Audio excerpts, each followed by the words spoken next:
थोड़ा आप समझते हैं बेटा प्रोजेक्टाइल मोशन क्या होता है और प्रोजेक्टाइल मोशन के बारे में कुछ बेसिक बातें क्या होती हैं, इंट्रोडक्टरी लेसन होगा प्रोजेक्टाइल मोशन के बारे में। तो इस लेक्चर में प्रोजेक्टाइल मोशन के पार्ट में हम बस ये आज समझेंगे कि प्रोजेक्टाइल मोशन होता क्या है। अगर आपको बेसिक अंडरस्टैंडिंग हो गई प्रोजेक्टाइल मोशन की, आपने उसको विजुअली अच्छे से समझ लिया, फील कर लिया, तो क्वेश्चंस करना आपके लिए बहुत आसान हो जाता है। तो एक सिंपल सी मैं बात बताऊं, प्रोजेक्टाइल मोशन आपके दिमाग में फिट होना चाहिए। अगर मान लेते हैं आप कहीं पे से खड़े हो और ग्राउंड पे अगर किसी बॉल को आप थ्रो करते हो, ऐसे किसी एंगल पे थ्रो करते हो, तो बॉल ऐसे ऊपर जाती है फिर नीचे गिरती है ना, यही आपका प्रोजेक्टाइल मोशन है। पहले तो अपने माइंड में आप फिट कर लो कि प्रोजेक्टाइल मोशन होता क्या है। आप बॉल को ऐसे फेंके किसी एंगल से, ऐसे गई ऊपर फिर ऐसे गिर गई नीचे। आप इसको वर्टिकली ऊपर नहीं फेंकोगे, एक हॉरिजॉन्टल से किसी एक एंगल पे फेंकोगे जो एंगल 90 से कम होगा, theta will be less than 90, तो ऐसे एंगल को आप प्रोजेक्टाइल मोशन बोलोगे। या फिर 90 से ज़्यादा करोगे तो इस साइड का प्रोजेक्टाइल हो जाएगा, वो भी प्रोजेक्टाइल मोशन होगा। लेकिन 90 फेंकोगे तो ऊपर जाएगी नीचे गिर जाएगी, तो ये आपका 1D मोशन हो जाएगा, 1 डायमेंशनल मोशन हो जाएगा, तो प्रोजेक्टाइल नहीं होगा। अगर पार्टिकल एक्स के लॉन्ग भी चल रहा है, वाई के लॉन्ग चल रहा है, मतलब दोनों के कोऑर्डिनेट में चेंजेस हो रहे हैं, जैसे आपका यहाँ पे हो रहा है, तो आपका प्रोजेक्टाइल होगा। अगर सिर्फ वाई के लॉन्ग चेंज होगा, एक्स के लॉन्ग कांस्टेंट ही रहेगा वहीं पे, तो प्रोजेक्टाइल नहीं होगा। तो आपको ध्यान रखना है कि आपके माइंड में प्रोजेक्टाइल का नाम लेते ही ये इमेज बन जाना चाहिए कि कोई बॉल को इस तरीके से फेंका गया है और वहीं आपका प्रोजेक्टाइल मोशन है।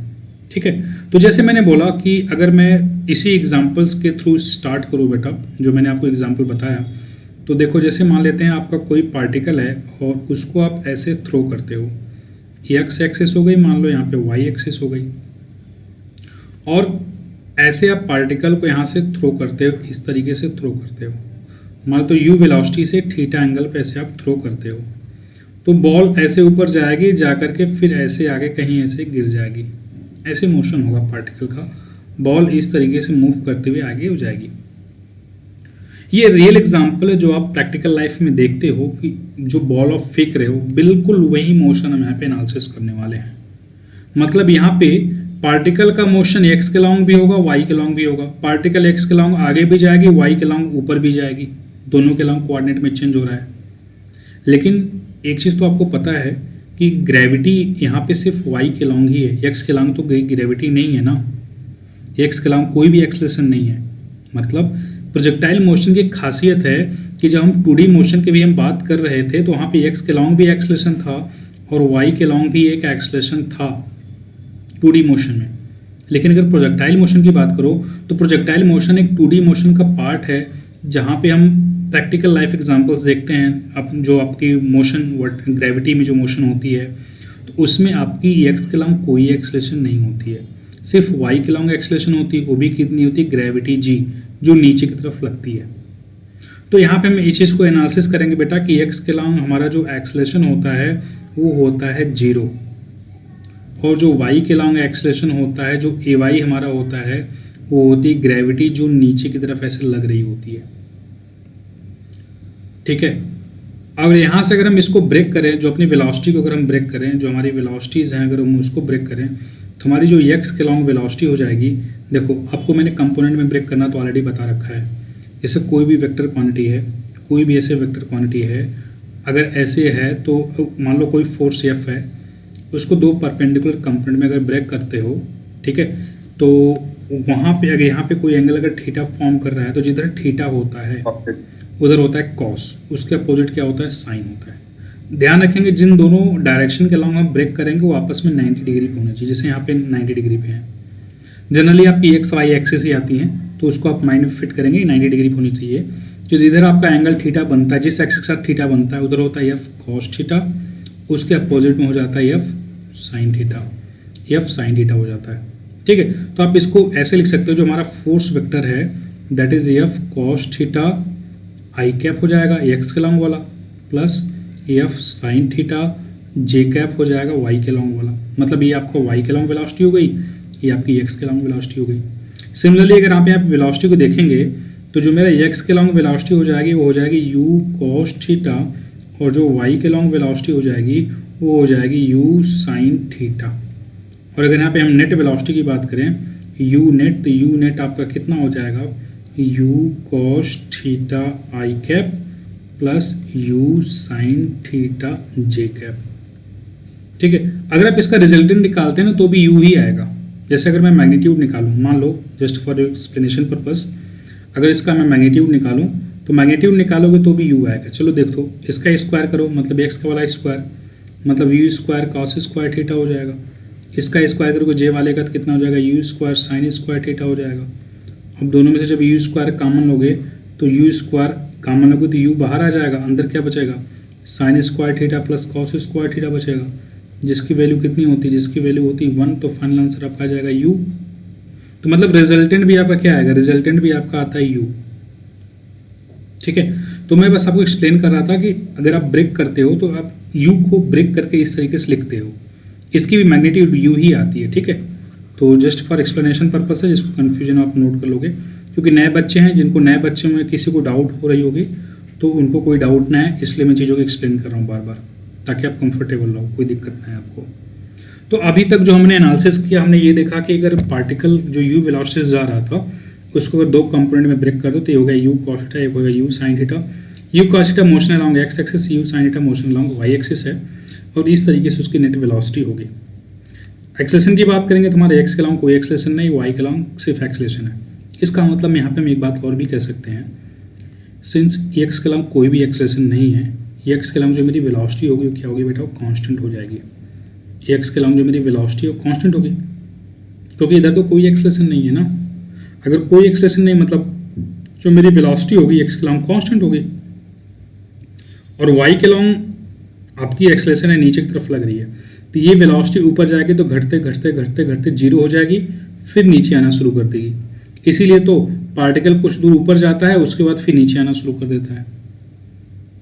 तो यहाँ पे हम मोशन को ना दो पार्ट में एनालिसिस करेंगे, है ना। तो पहले हम एक्स के अलावा एनालिसिस करेंगे, वाई के अलावा एनालिसिस करेंगे, फिर दोनों को हम जोड़ेंगे। तो उससे पहले थोड़ा सा हम प्रोजेक्टाइल मोशन के डेफिनेशन के बारे में बात कर लेते हैं। आई होप थोड़ा सा आपको बेसिक अंडरस्टैंडिंग हो गया होगा।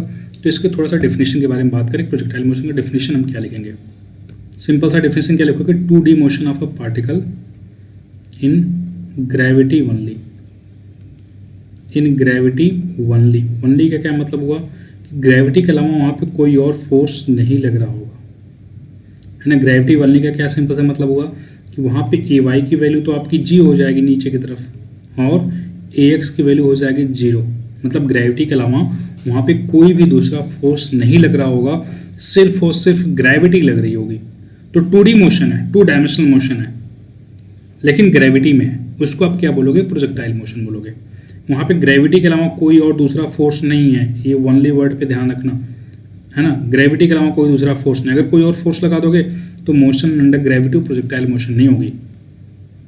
ठीक है, अगर मान लेते हैं, अगर हम दूसरा मान लेते हैं ऐसे कि मान लेते हैं, आप ऐसे एज्यूम कर लेते हो कि ग्रेविटी में मैं सीधे पार्टिकल को ऊपर आ जाए नीचे आ जाए, तो ये भी तो मोशन अंडर ग्रेविटी में, तो ये प्रोजेक्टाइल मोशन होगा नहीं, क्योंकि ये 1 डायमेंशनल मोशन हो गया, 2D मोशन नहीं है।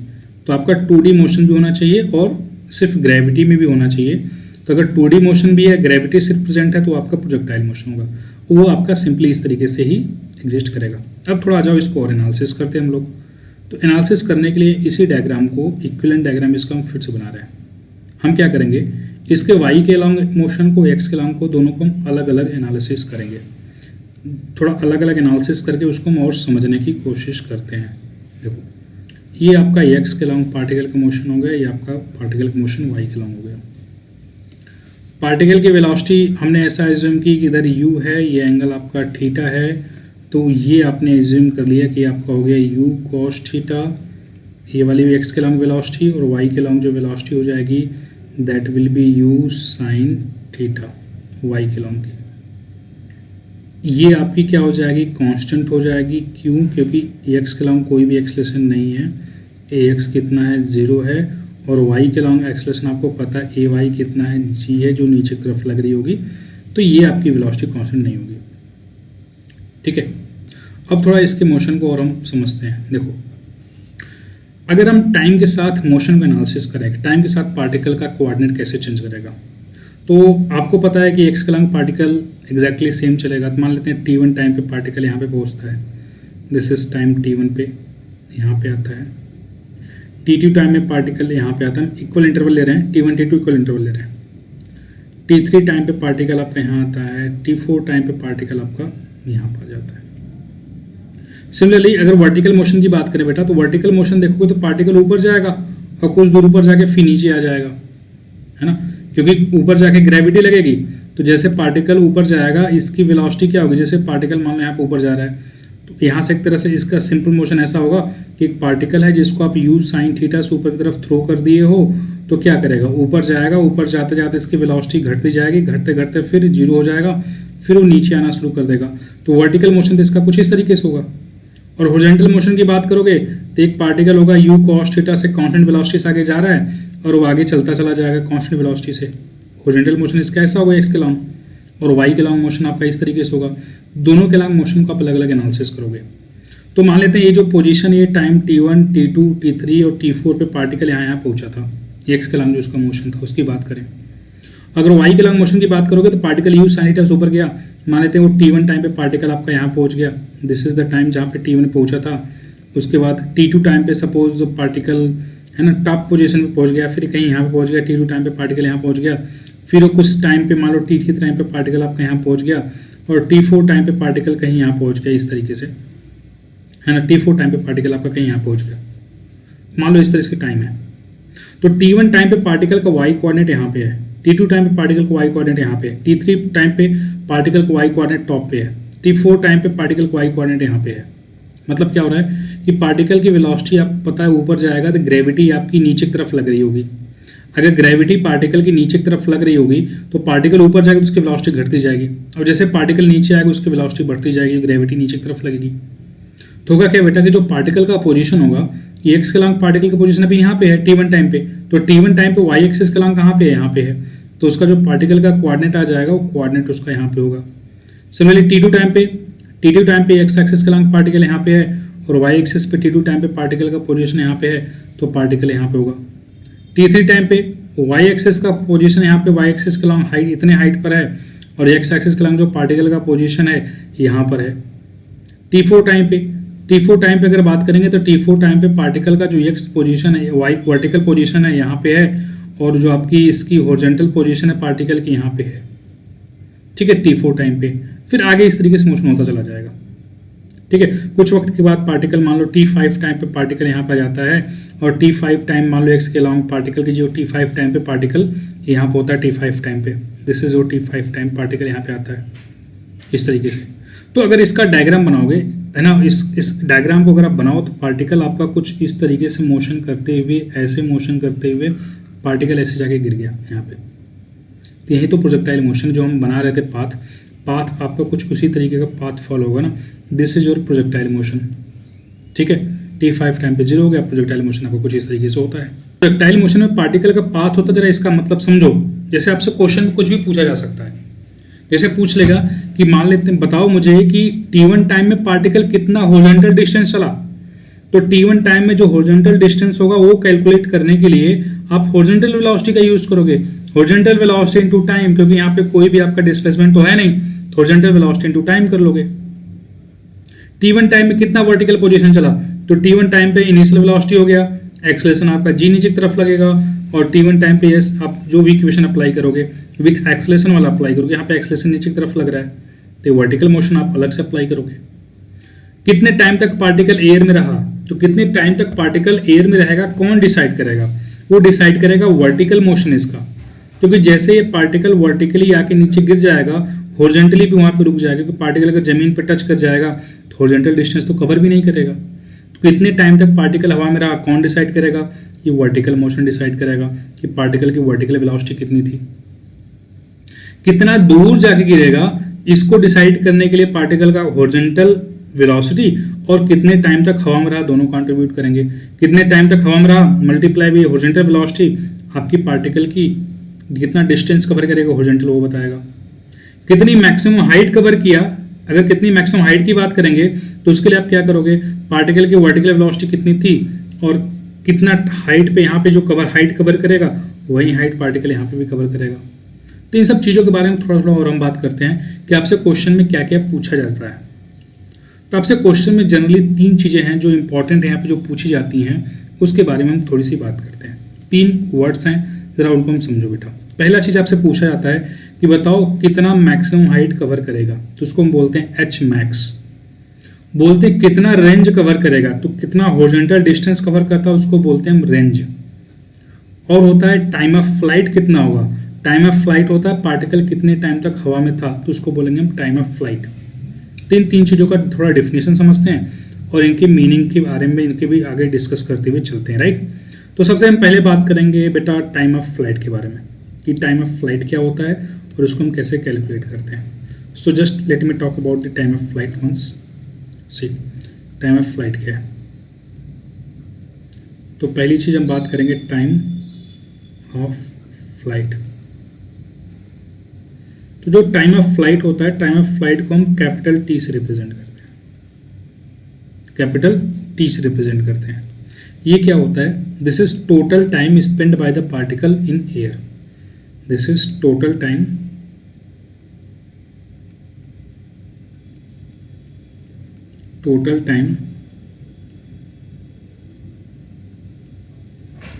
spent by the particle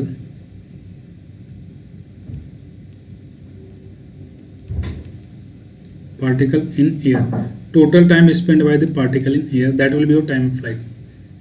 तो अब पार्टिकल कितना टाइम स्पेंड करेगा एयर में, वो कैसे पता करोगे? उसको पता करने के लिए आपको वर्टिकल मोशन की बात करनी पड़ेगी। जितना हाइट तक पार्टिकल जाएगा, जितना हवा में रहेगा, उतना टाइम स्पेंड करेगा। तो उसके लिए आप कौन से मोशन की बात करोगे? उसके लिए आप वर्टिकल मोशन की बात करोगे। वर्टिकली पार्टिकल कितना ऊपर तक गया फिर नीचे आया, है ना। ये कैसे डिसाइड करोगे? It will be decided by the vertical motion of the particle, है ना, अलोंग वाई एक्सिस। तो हम यहाँ पे बात करेंगे motion along y axis, motion along y axis की हम बात करेंगे, है ना। पार्टिकल की जो मोशन है अलोंग वाई एक्सिस उसकी हम बात करेंगे टाइम ऑफ फ्लाइट निकालने के लिए। जरा देखते हैं इसको बेटा। देखो, तो सारा सिनेरियो हम वही लेंगे। पार्टिकल को यू वेलोसिटी से थीटा एंगल से फेंका गया हॉरिजॉन्टल के साथ। तो यहाँ पर हम एज्यूम कर रहे हैं कि मान लेते हैं पार्टिकल की जो वर्टिकल मोशन हो जाएगी, मतलब यहाँ पे मान लो ग्राउंड है, तो ग्राउंड से जब उसको थ्रो किया गया, यू वेलोसिटी से इधर से थ्रो किया गया, कितने एंगल से? थीटा एंगल से। तो आपकी हॉरिजॉन्टल वेलोसिटी हो जाएगी बेटा यू कॉस थीटा, और जो वर्टिकल वेलोसिटी हो जाएगी कितनी हो जाएगी? You sine theta. ये वर्टिकल वेलोसिटी हो जाएगी। पार्टिकल ऐसे ऊपर जाएगा हवा में इधर से, फिर उसके बाद उधर नीचे चला आएगा। तो जितना टाइम तक वर्टिकली हवा में रहेगा वही इसका है टाइम ऑफ फ्लाइट। तो यहाँ पे ए एक्स जो ए वाई एक्सलेशन हो कितना है? माइनस जी है, जो नीचे की तरफ आपकी एक्ट कर रही है। तो अब यहाँ पे हम किसकी बात करेंगे बेटा? देख, पार्टिकल यहाँ से चलता है और यहाँ पे आके गिरता है। तो मान लो ये पॉइंट हो गया ए और ये पॉइंट हो गया बी। तो अगर ए बी की बात करें, फॉर ए टू बी की अगर हम बात करेंगे, तो ए से बी के लिए अगर पार्टिकल के मोशन को समझोगे तो जो डिस्प्लेसमेंट है कितना है? 0। ए से चला बी पे गिर गया, तो डिस्प्लेसमेंट कितना हो गया? 0।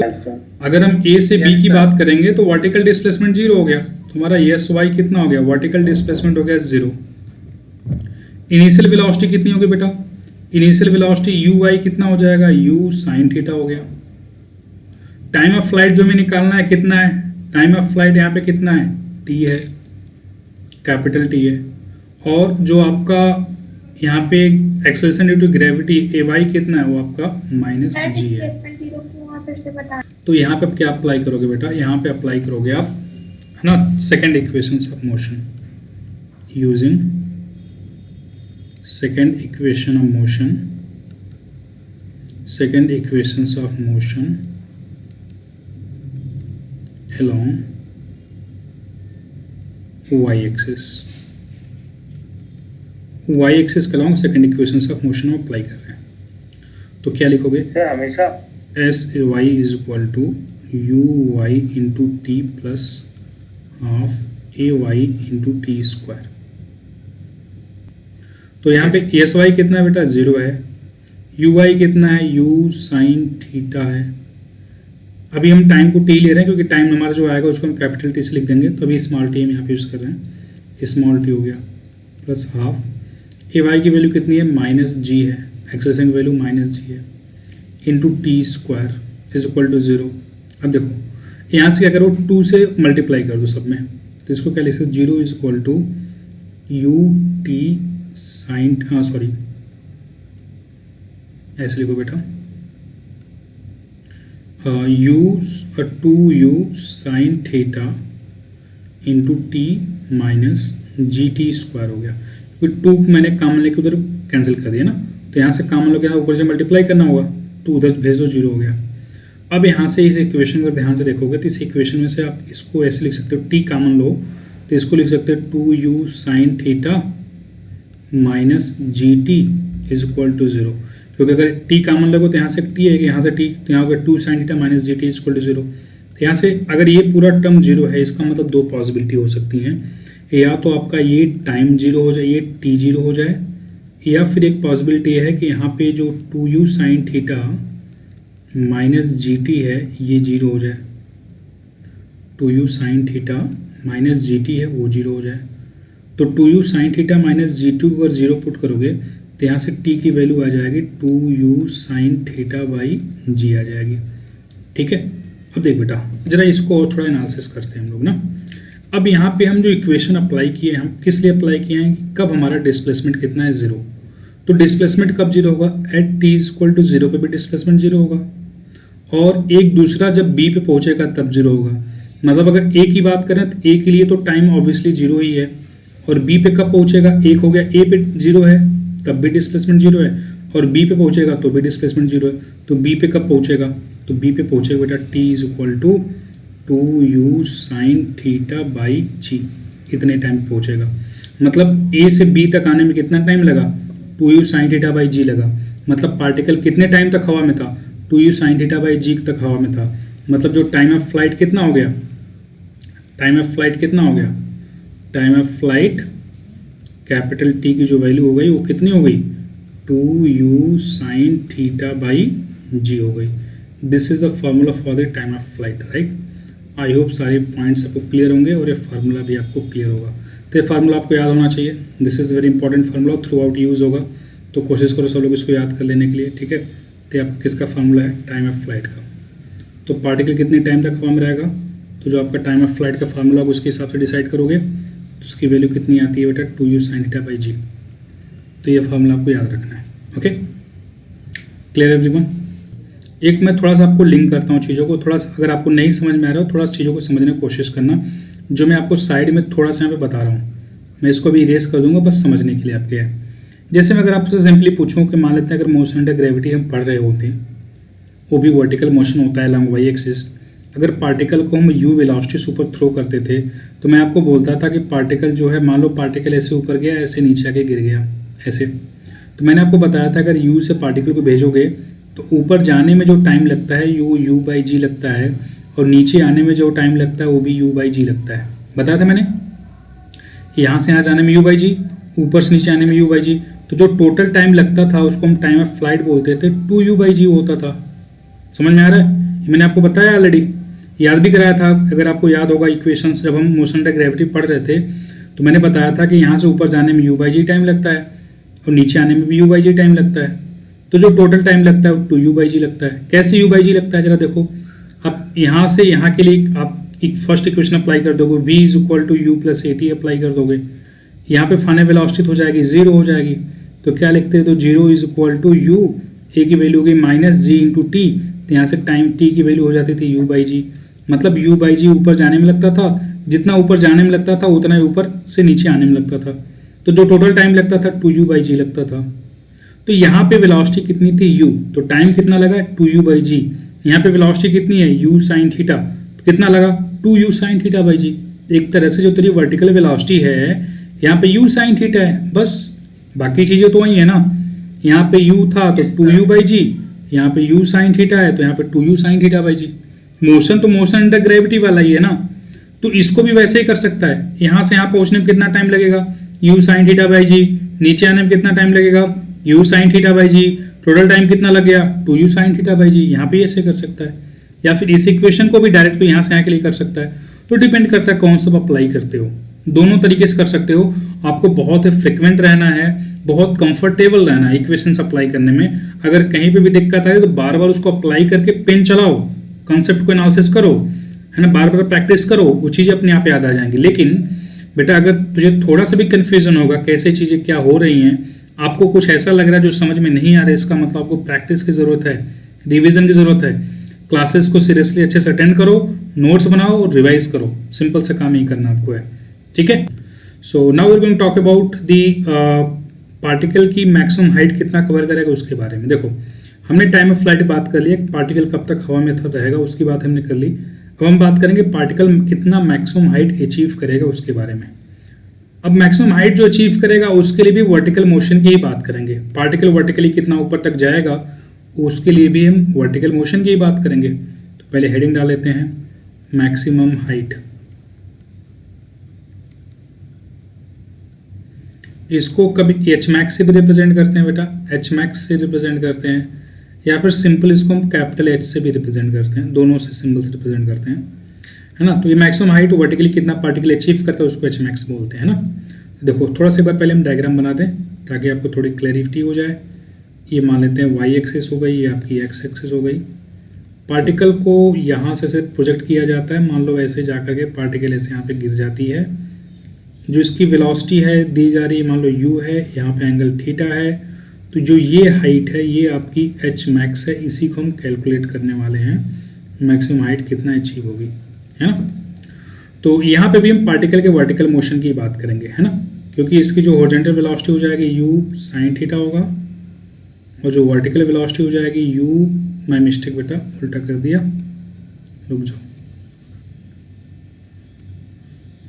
यू कॉस थीटा हॉरिजॉन्टल वाली, वर्टिकल वाली हो जाएगी आपकी यू साइन थीटा। एक्सेलरेशन हो जाएगी वाई के लॉन्ग जो जी नीचे की तरफ लगेगी, एक्स के लॉन्ग एक्सेलरेशन तो कोई आपका है नहीं। तो पार्टिकल के अगर मोशन की बात करोगे तो पार्टिकल आपकी यू साइन थीटा से ऐसे जा रही है और ऊपर जाती है ऐसे, जहाँ पे वो मैक्सिमम जाके रुकती है।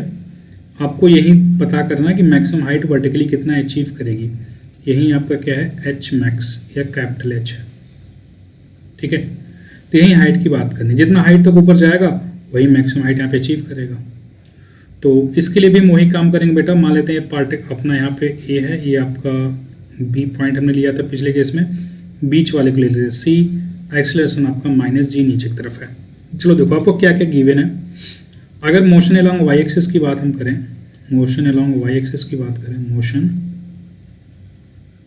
अलोंग वाई एक्सिस की बात करें, देखो यहाँ पे क्या क्या चीज़ें गिवन है। यहाँ पे इनिशियल वेलोसिटी गिवन है, कितना है यू साइन थीटा है। Acceleration due to gravity given है माइनस जी है। यहाँ पे आपकी वेलोसिटी कितनी हो जाएगी, जीरो हो जाएगी। फाइनल वेलोसिटी कितनी हो जाएगी, जीरो हो जाएगी। आपसे एच पूछा है, मतलब एक तरह से वर्टिकल डिस्प्लेसमेंट एस वाई पूछा है जब आपकी वेलोसिटी होती है जीरो। तो कौन सा इक्वेशन अप्लाई करोगे, अब थर्ड इक्वेशन अप्लाई करोगे। यहाँ पे third equation of motion apply करोगे, क्योंकि हमें टाइम्स के बारे में यहाँ पे कुछ लेना देना है नहीं, तो हम थर्ड इक्वेशन अप्लाई करेंगे। कौन सा, v y square is equal to u y square plus 2ay into s y. Displacement देखो ऊपर की तरफ होगा, है ना, वर्टिकली ऊपर तक पार्टिकल जा रही है, तो हमने ऊपर के साइन को पॉजिटिव माना है और नीचे के साइन को क्या माना है, नेगेटिव माना है। तो मेरा जो, अब देखो ध्यान से, तो जो डिस्प्लेसमेंट होगा ऊपर की तरफ वो भी पॉजिटिव होगा। फाइनल वेलोसिटी जीरो है, initial velocity you sine theta है, तो यू साइन थीटा का होल स्क्वायर हो गया प्लस 2, एक्सेलरेशन आपका नीचे की तरफ है इसलिए यहाँ पे क्या है माइनस है, तो माइनस जी हो गया, इनटू डिस्प्लेसमेंट ऊपर की तरफ गेन करेगा, कितना होगा, एच होगा, तो यहाँ पर उसको प्लस एच रखेंगे क्योंकि डिस्प्लेसमेंट आपका क्या होगा, पॉजिटिव होगा। तो zero is equal to u square sine square theta minus 2gh हो गया। तो यहाँ से h की वैल्यू कितनी आ गई, u square sine square theta by g हो गया, बाई 2g हो गया, ठीक है। समझ में आ गया बेटा। यहाँ पे भी जैसे मैंने आपको ऊपर बताया था, यहाँ पे भी आप सिंपल वैसे ही कन्वेंशन ले सकते हो। जैसे मैंने आपको ऑलरेडी बता रखा था कि अगर मान लो मोशन अंडर ग्रेविटी की बात करो, एक पार्टिकल को यू वेलोसिटी से ऊपर फेंको, कहाँ तक जाता था, एक हाइट जो कवर करता था, एच की वैल्यू होती थी यू स्क्वायर बाई 2g। यहाँ पे कितना है बेटा, यू साइन थीटा है, तो u square sine square theta by 2g। Simple motion है ना, मोशन अंडर ग्रेविटी वाला। मैक्सिमम कितना हाइट कवर करेगा, यू स्क्वायर बाई 2g। अगर यहाँ पे प्रोजेक्टाइल मोशन की बात करोगे तो u square sine square theta by 2g, you की जगह यू साइन थीटा पुट कर दोगे, राइट, चीज़ तो वही है। सो है ना, आप याद रखने के लिए तरीके में बता रहा हूँ। तो सिंपली क्या होगा, you square sine square theta by 2g, this is the maximum height. Okay, अब आगे बात करते हैं। अब हम बात करेंगे बेटा रेंज के बारे में। थर्ड पॉइंट हो गया रेंज। रेंज जो को हम कैपिटल आर से डिनोट करते हैं। रेंज क्या होता है, जो हॉरिजॉन्टल डिस्टेंस कवर करता है ना प्रोजेक्टाइल में पार्टिकल, उसको बोलते हैं रेंज, है ना। This is maximum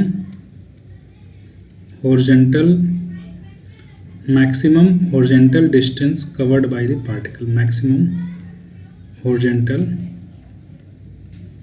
distance covered by the particle, उसको आप क्या बोलोगे, रेंज बोलोगे। देखो मान लेते हैं ये पार्टिकल का ऐसे मोशन हो गया, ये एक्स एक्सिस हो गई, ये वाई एक्सिस हो गया। अब पार्टिकल मान लेते हैं ऐसे मोशन कवर करता है, यहाँ तक ऐसे आता है, ठीक है। तो ये आपका ये वेलोसिटी मान लो आपका हो गया यू, है ना, ये एंगल हो गया आपका थीटा, तो ये ऑब्वियसली हो जाएगा बेटा यू कॉस थीटा, और ये हो जाएगा यू साइन थीटा। अब देखो आपको पता है कि particle horizontally you cos theta की कांस्टेंट वेलोसिटी से आगे जाएगा, तो कितना हॉरिजॉन्टल डिस्टेंस कवर करेगा, मतलब यहाँ से यहाँ तक की जो डिस्टेंस है इसको आप बोलोगे रेंज है, यही आपका रेंज है जो मैक्सिमम हॉरिजॉन्टल डिस्टेंस कवर कर रहा होगा। तो रेंज निकालने के लिए क्या करना होगा, जो हॉरिजॉन्टल वेलोसिटी मल्टीप्लाई बाय कितने टाइम तक हवा में था, तो रेंज की जो वैल्यू आ जाएगी, range is equal to horizontal velocity मतलब u cos theta into time taken, total time period जो है, टाइम ऑफ फ्लाइट सिंपल कह सकते हो, टाइम ऑफ फ्लाइट कितने टाइम तक पार्टिकल हवा में था, कितना हो जाएगा बेटा u cos theta multiply by 2u sine theta by g. अब इसको सॉल्व करवाओगे तो कितना हो जाएगा, देखो यू क्या हो जाएगा, यू स्क्वायर हो जाएगा into 2 sine theta into cos theta हो जाएगा 2 sine theta into cos theta by g हो गया, मतलब कितना आ जाएगा u square sine 2 theta by g, यहाँ पे कितना आ गया मैक्सिमम रेंज आ जाएगा। This is the formula for the maximum range, right, and this will be your answer, u square sine 2 theta by g. ध्यान रखना बेटा यहाँ पे एक फार्मूला का थोड़ा सा कन्फ्यूजन होता है, यहाँ पे साइन 2 थीटा है, यू स्क्वायर साइन 2 थीटा है, और जो आपका एच मैक्स होता है वहाँ पे u square sine square theta होता है। यहाँ पे 2g होता है और यहाँ पे सिर्फ और सिर्फ g होता है, बहुत थोड़ा सा डिफरेंस है। तो u square sine square theta by 2g, u square sine 2 theta by g, थोड़ा कन्फ्यूजन ध्यान से रखना, कोई गलती ना हो। ध्यान रखना यहाँ पे यू साइन थीटा वेलोसिटी का स्क्वायर होता है, इसलिए u square sine square theta हो जाता है बाई 2g, और यहाँ पे u square sine 2 theta by g होता है। तो यहाँ पे आपको 2 थीटा वाला टर्म ध्यान रखना है, और यहाँ पे ये 2 वाला टर्म को ध्यान रखना है। यहाँ पे 2 कैसे होगा उसको थोड़ा सा आपको ध्यान रखना है। बाय द वे ये सारी चीज़ें बाकी सब सेम है, आई होप सारे पॉइंट्स आपको समझ में आ गए होंगे, राइट। इसके बारे में जो नेक्स्ट बात है, हम आगे बात करेंगे बेटा कि मैक्सिमम रेंज का क्या कंडीशन होती है, मैक्सिमम हाइट का क्या कंडीशन होता है, मैक्सिमम टाइम पीरियड का क्या कंडीशन होता है, उसके बारे में हम नेक्स्ट क्लास में बात करेंगे। So that's all for this basic conditions बेटा। सो इसमें जो मैक्सिमम केसेस हैं कि रेंज कब मैक्सिमम होता है, हाइट कब मैक्सिमम होती है, वो सारे कब मैक्सिमम होते हैं, मैक्सिमम वाले केसेस हम नेक्स्ट क्लास में बात करेंगे। नेक्स्ट क्लास में इसके बारे में थोड़ी सी और एनालिसिस करेंगे, और थोड़ा इसके बारे में एनिमेशन देखेंगे कि चीज़ें किस तरीके से एक्ट करती हैं, मैक्सिमम हाइट कब होता है, कब रेंज मैक्सिमम होता है, उन सब चीज़ों को हम नेक्स्ट क्लास में 1 by 1 डिटेल में बात करेंगे। Okay, so that's all for this lecture everyone.